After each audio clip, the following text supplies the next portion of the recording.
Okay, our next talk is on epidemiology trends, and our speaker is Rebecca Dick, and she is a certified health education specialist at the Department of Health in the Environmental Health Tracking Program. She's been trained through FEMA and as a public information officer and is certified in social media marketing. And she's been instrumental in creating a pamphlet on lead avoidance that is available on our Lead Coalition website. So let's welcome Rebecca.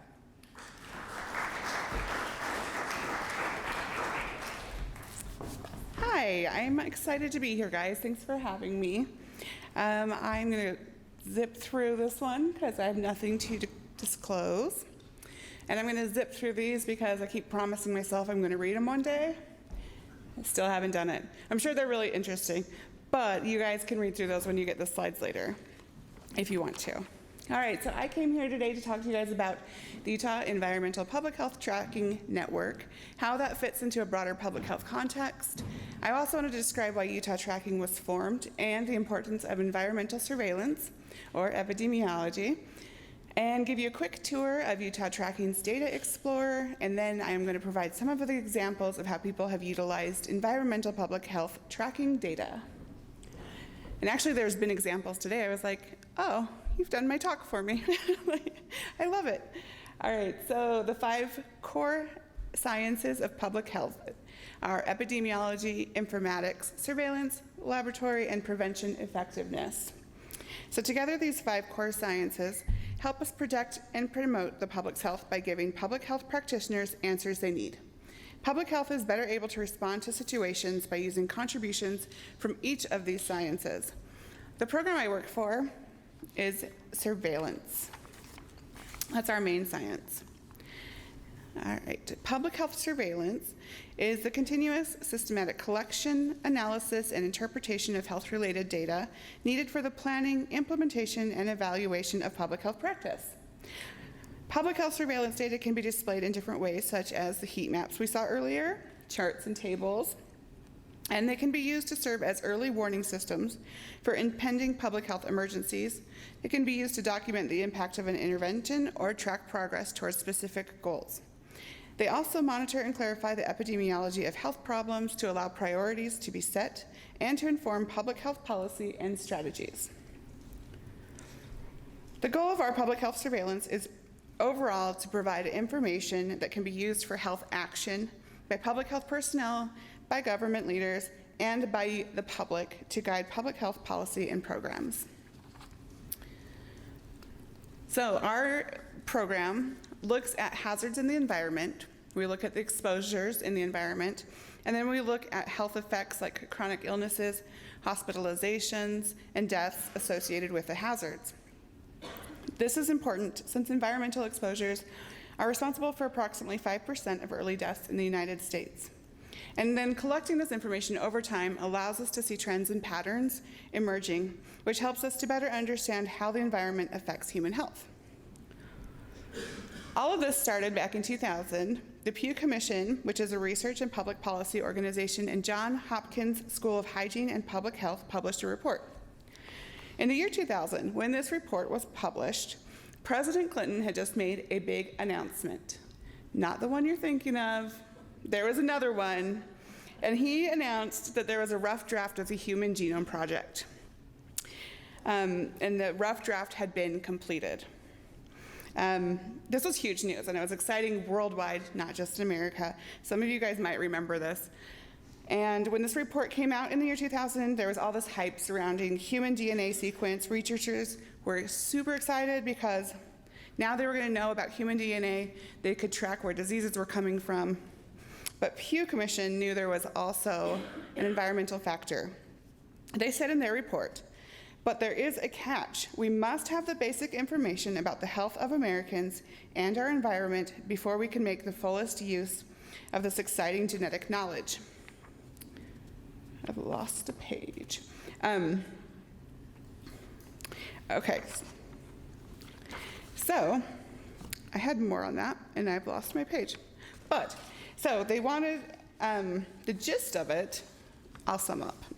is that they knew that the genome was going to be super important, but they also knew that environmental factors were really going to come into play and that we had to have a way to see the patterns emerging. We had to have a way to track this data.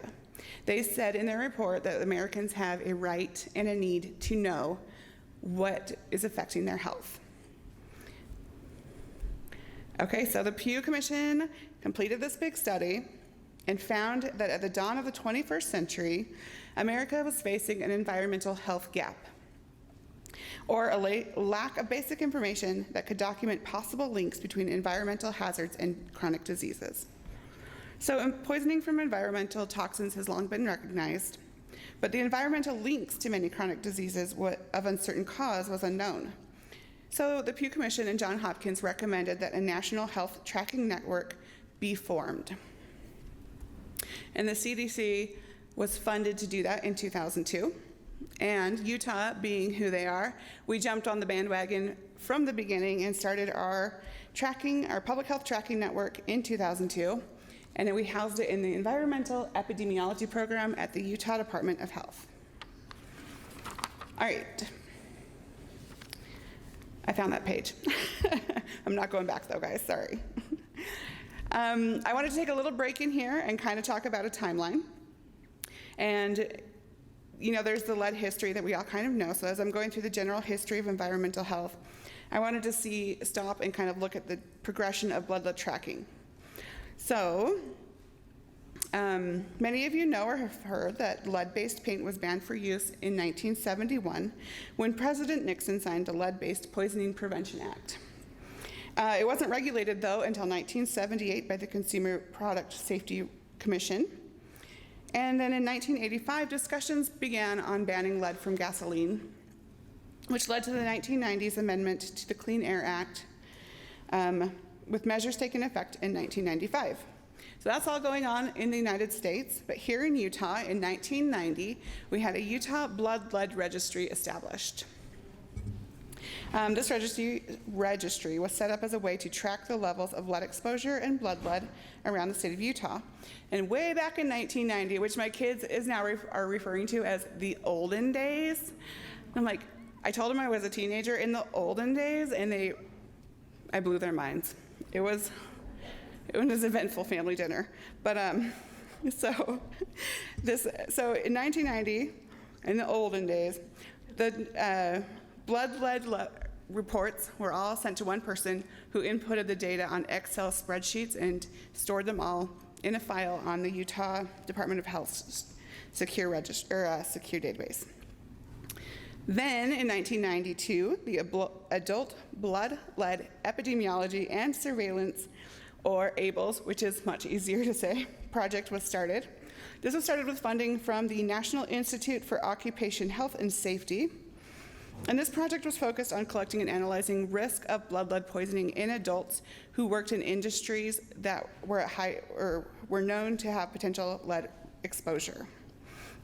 Additional information for this project was collected through telephone surveys administered to adults with elevated blood lead levels that had been identified either through lab results or by physicians who were treating cases of adult blood lead poisoning. So we needed this information, and this was a really great project. But the study was lacking in that it did not track children blood lead levels or seek to educate those living in older homes who were also at risk for blood lead poisoning.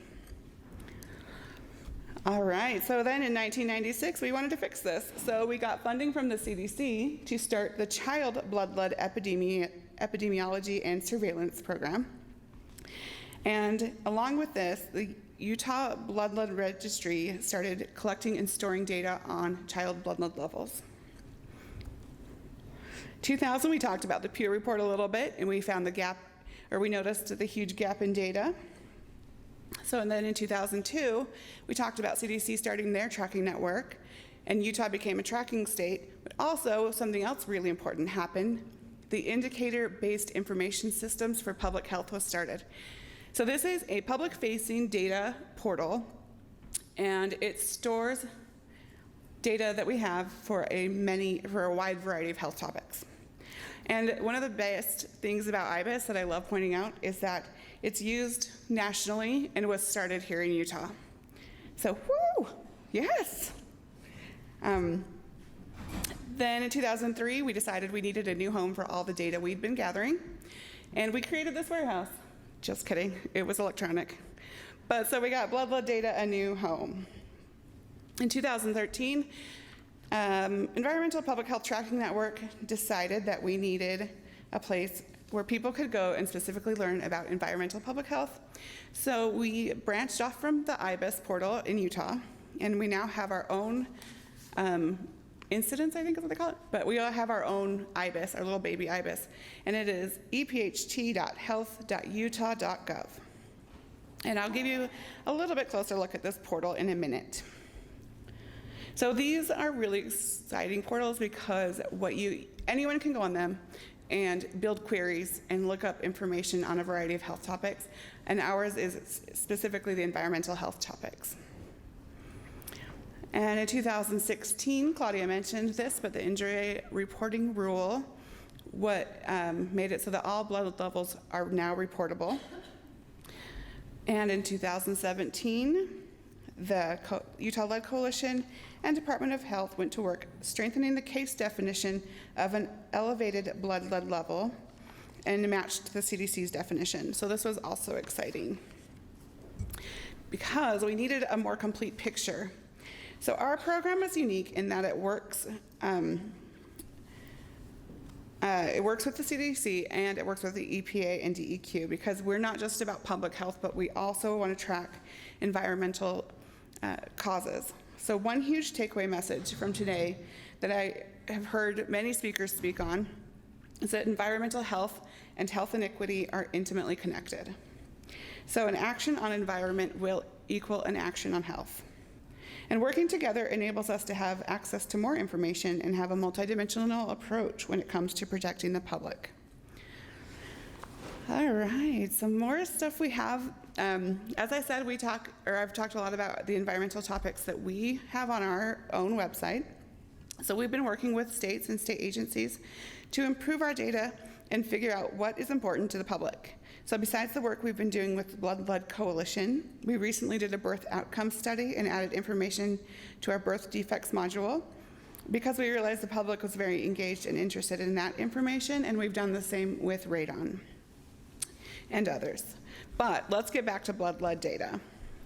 So this is the blood lead data that UEPHTN, the tracking network, presents for public use. So when you go to our portal, you'll find data on childhood blood lead testing.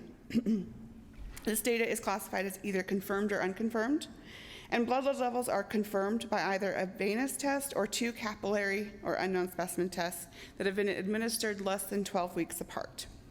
Unconfirmed blood lead levels are results without a confirmatory test. That kind of seems obvious, but just to make it clear, or a confirmatory test that was performed within 12 weeks. And then on our portal, you'll find data views for both confirmed and unconfirmed. Under the heading Child Annual Blood Levels by Age Group, you'll find data views grouped by number and percentage of children tested by age group in the same parameters, but for children with levels less than 5 milligrams per deciliter, between 5 and 9.9, and with levels greater than or equal to 10 milligrams per deciliter, broken into either statewide information or you can view them at the county level. We also collect data on poverty and housing. As I mentioned before, health disparities are greatly linked to socioeconomic factors, so this subheading includes not only those living in poverty, but because we're talking about blood lead, we also wanted to point out that, or show data for the number of houses that were built before 1950, and then there's also a view for 1980. You can view these data sets grouped by local health district, county, Utah small area, or zip code. And then adult blood lead levels include one data view showing the blood lead prevalence in Utah adults that are greater than 16 years of age.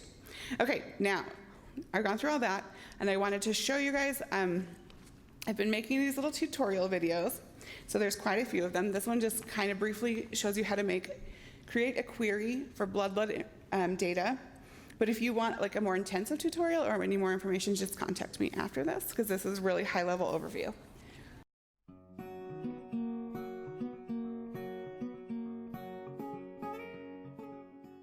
Good morning and welcome to our video on how to find blood lead data from the Environmental Public Health Tracking Network's Data Explorer. You'll want to start by going to epht.health.utah.gov, which brings you to this page. This is our welcome page, where you can find out more about environmental tracking and how to contact us. But to find blood lead data, we're going to start by clicking on EPHT Topics. And then under this tab, Healthy Homes, we'll click Blood Lead, which brings us to our Blood Lead page. On this page, you'll first see resources and information for the general public, healthcare providers, public health departments, and information on laboratory reporting. All of these sections have information and resources for the different categories provided. Some of them do overlap a bit, but I'm going to show you healthcare providers and the information that we have. So you can see that we have Utah Childhood Blood Lead Screening Recommendations, a blood lead disease plan, reporting requirements for blood lead, and more. There's also a child lead risk questionnaire if you're wondering who should be screened for blood lead poisoning. Let's go back out to our blood lead page. On this page, you can expand any of these tabs to learn about blood lead, explore blood lead data, or discover more about Utah health assessments involving lead. Today, I promised you we would explore blood lead data, so let's go there first. On this first tab, we have data tables, charts, and more detailed information. These are static queries that stay the same no matter how many times you go in and check on them. For example, the Childhood Blood Lead Testing Overview. You can see there's quite a few options. I'm going to go ahead with children tested by test year by number. So this query covers the years 2000 to 2017 and covers quite a range of blood lead level filter. You can see the children's ages are 3 years old to 3 to 5 years old. And here's all the information in a chart and in a data table. Below every data table and chart, you'll find data notes and data sources, and every query that you do will be time-stamped. That's one way to find information. I'm going to go back up to EPHT Topics and out to blood lead again. This time, when I go down to Explore Blood Lead, I'm going to create a custom data query. This time, let's do % of children tested under 3 and 3 to 5 years old. This starts with an agreement to use our data. Please do read through this thoroughly when you go through to create your own custom query. The overview tells you more about lead and shows you how to get started. Every single one of these steps is customizable. We're going to start with step 1 and select the years that we would like to see. I'm going to try to go all the way up to 2000 and then easily select all the years by scrolling down to 2017 and holding down Control-Shift before I click on 2017. As you can see, this has selected all the years between 2000 and 2017 inclusive. Okay, I'm not going to pick any of the other ones except step 5, select blood lead level. Let's go 5 to 9 and 10 to 14.9. This will limit our search a bit, but it will give us a clearer picture of those who are just above the injury reporting rule range. Okay, now we're going to skip down to step 8, select geographic area. It's on the default, which is all Utah counties. If you want to limit it, you can choose. If you want to take 2 or 3 counties to compare, simply click on Davis or the county that you want. Hold Control and then click on the other counties that you want to compare with Davis. This will let you do all or some, but actually I think for now we'll just do all counties. Step 9 is very important. This is going to let you display the data in either an interactive map or by a chart. Today I would like to show you how to create a geographic area map. When you click on Display By, go all the way down to Geographic Area and leave everything else alone in its default set. Then simply click Submit And now we have a map. All right, here's our map. Now these maps are really cool because you can see when you hover over a county, it gives you the information up in the left-hand corner. Another cool thing you can do with these maps is use the base map, the overlays, and change the chloropleth. On the overlays, you can label your counties, or if you know which counties they are and you just want to see what local health district they're located in, you can label them by local health district. Also, this is only giving us 3 levels of data. In this lower left-hand corner, you can see the levels of data. So we're going to change the categories. We're going to crank it all the way up to 7. So this is really defining the different blood lead levels and showing us the differences between counties. As with before, underneath the chart, we have a data table. We have our data notes and our data sources. And like I told you, everything is going to be date time stamped. One last way to find blood lead data from the home page, and instead of going to EPHT topics, let's go to Data Portal. We want to go to Data Queries Index, and over here there is a link for blood lead levels. These queries lead you back to creating your own custom query. This time let's go through quickly. We'll leave everything default except for step 11, how to display the data. This time I'm going to display it in a graph with year. We'll group by geographic area, and we will do this in a vertical bar. Click submit, and here's what we get. So this is all the children tested for 2017 by county. Underneath our chart, as I said, there is a data table. And can you guess what's going to be down here? You're right, it's data notes, data sources, and the query date timestamp. If for any reason you use our information and you need to cite it, you'll see legal as a section with a web citation tab. Clicking on Web Citation tab will give you all the different examples of the ways that you can cite our information. Have a great day, and we'll see you for more tutorial videos. You can follow us on Facebook, on Twitter, or you can just come right to our website, epht.health.utah.gov. Thanks.